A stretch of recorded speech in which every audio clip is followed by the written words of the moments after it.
Bring your whole self to work. It's painted on recruitment brochures. It's embedded in onboarding slides.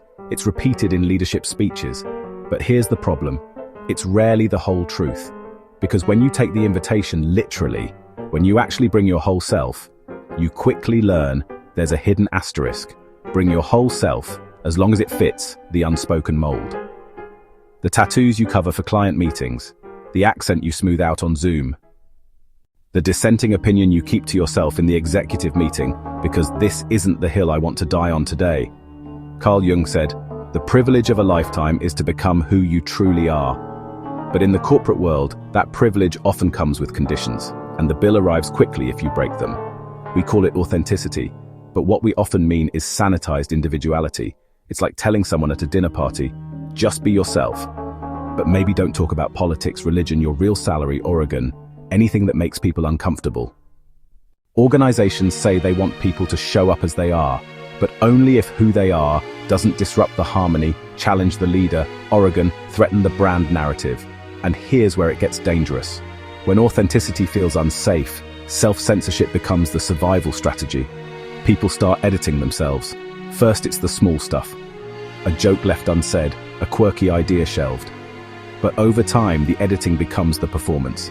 And soon, nobody's sure what's real anymore, even you. The same forces that dilute authenticity also distort feedback.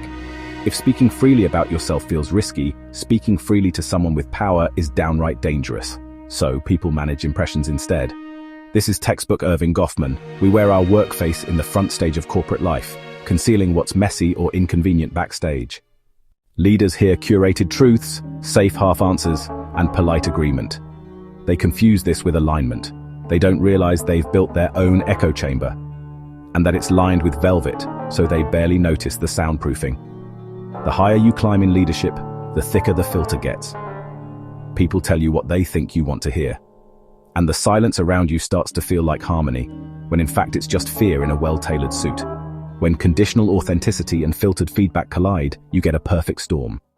Innovation withers because people kill their own ideas before the meeting does. Decisions get weaker because leaders are working with half-truths. Engagement drops because pretending all day is exhausting.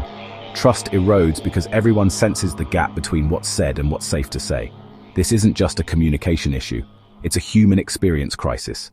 Because the human spirit doesn't thrive in an echo chamber. It shrinks. Most leaders don't wake up thinking, I want to create a culture where people hide who they are and filter the truth.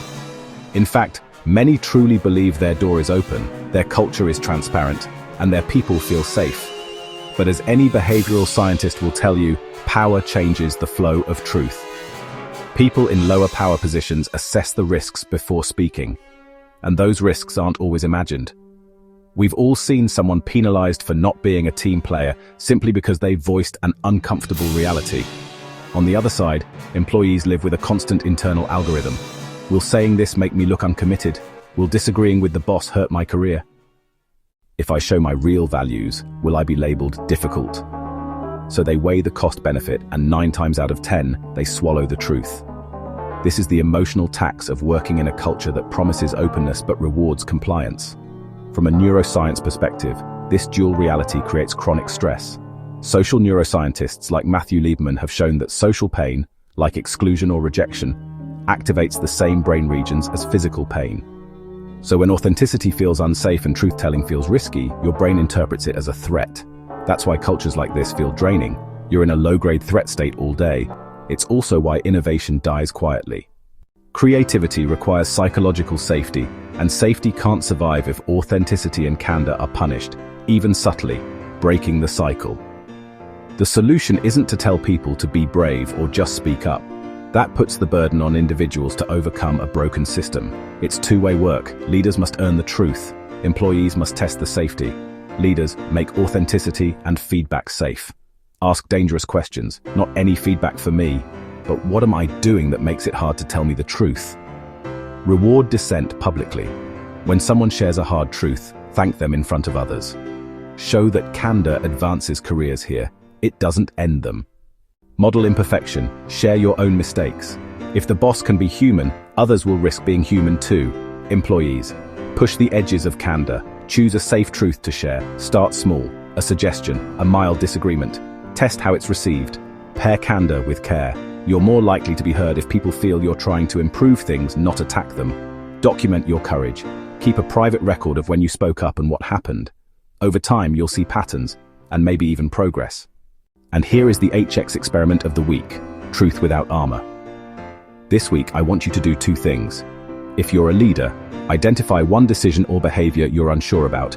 Ask 3 people for their unvarnished perspective.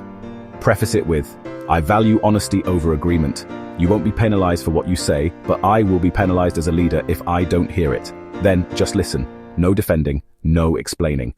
If you're a team member, identify one truth you've been holding back. Share it with the person who needs to hear it. Keep it constructive, but don't dilute it beyond recognition. Afterward, reflect. What did you learn that you didn't know before? How much more of your real self showed up in that moment? Why this matters? Because trust is the currency of human experience at work. And trust can't exist in a culture where you can't be yourself and you can't tell the truth. Break one wall and the other will weaken. Break both, and you unlock the kind of culture every company writes about in their values deck, but few ever achieve. If you enjoyed this video, please like it, share it, and don't forget to subscribe to our channel. Also, check out our articles on LinkedIn and the European Customer Experience Organization, as well as our podcast on Spotify. Just search for the H2H experiment. Thanks for watching. See you next time.